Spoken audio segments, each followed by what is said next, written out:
Good afternoon, everybody, and welcome back to Robmotive.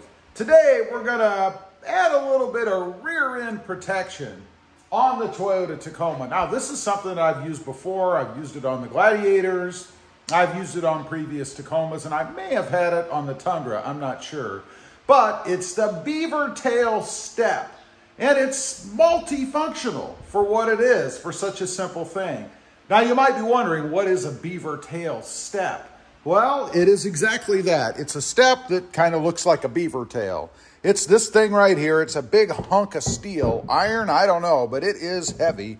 Probably weighs about, I'm guessing, 7 to 10 pounds, something like that. And it goes in the hitch receiver on the back of the Toyota Tacoma or any hitch receiver where you're trying to protect the rear. Now, what it does, obviously, is gives a crash point if somebody gets too close to you. And let me tell you, if somebody's driving in some little car or something, or even another truck, and comes up against a point on this thing, they're going to regret getting too close to you. Great in parking spaces, or even for those people that like to get a little too close at stoplights and stop signs. Now, I said it's multifunctional, and it is.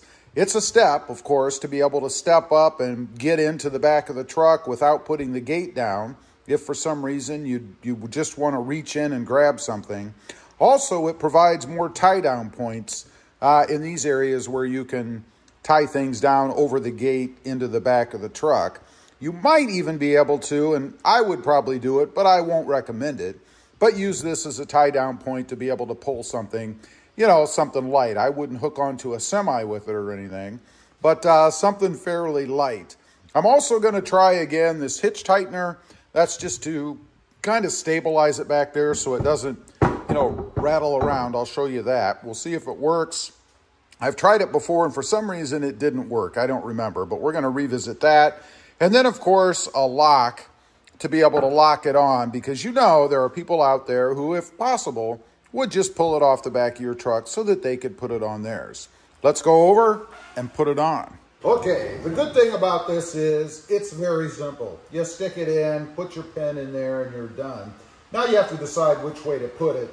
You could put it either way, I suppose. You could turn it this way so that the flat side is facing up, or the way that it's supposed to go so that you have some friction points here so that when you step on it, the shoe kind of grabs a little bit, you know? So, obviously, you simply stick it inside. And then there's two different holes, which you can see here for, you know, how far you want to have it stick out, I guess. I think I'm probably going to put it, yeah, let's do a little experimentation here. See, I'm not quite sure which way I want it to look. Maybe like that. That's probably okay. If you want even more protection, obviously you could slip it out a little bit and put it on the outer one, if you will. Say that. There you go. And it'll stick out just a little bit further. Depends on what you're looking for. That would be maximum protection and maximum steppage, I guess. I think for my purposes, I think I'm going to go on the inner one here. See if I can find the hole in it. There we go, just like so. Now, as far as the lock, it's very simple. It just goes through, kind of snaps in on the other side, locks on, and then on the key ring, I have the little special key for it to pull it off. This one I like because it has a cover to protect the locking mechanism from grime and maybe water getting in there and freezing, who knows, depends on where you live. But just a handy little way to keep it protected so that if you want to take this off, you're not going to struggle doing that. So, should just be able to stick that on. And you heard it click.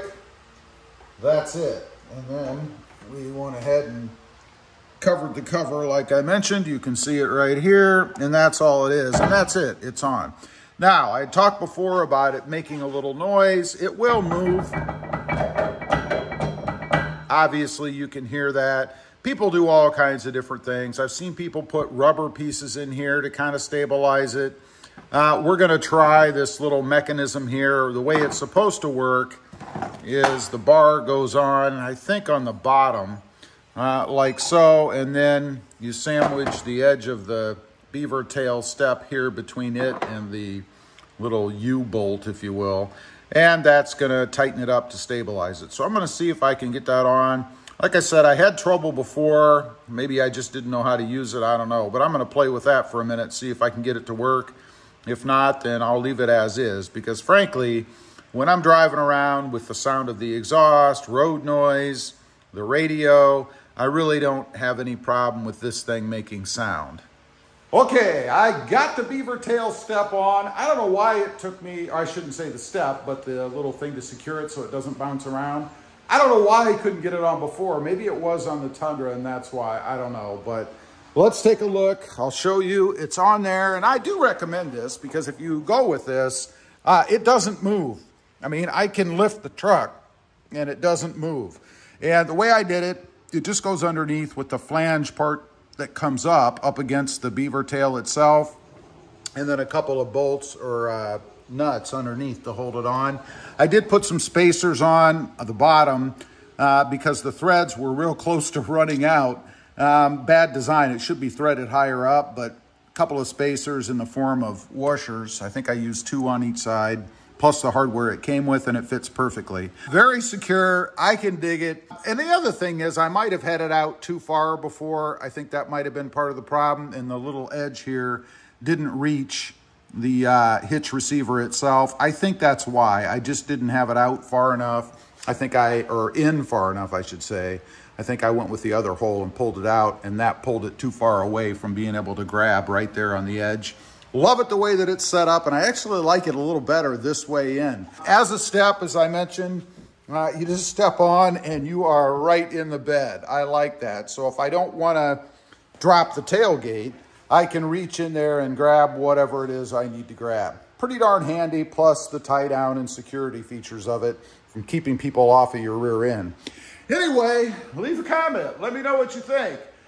This is a better install than when I had done it before, I think, because of that stabilizer to keep it from bouncing around. I won't have any noise now from having it on the back. Let me know what you think. Also, real quick, I do have 2 additional channels.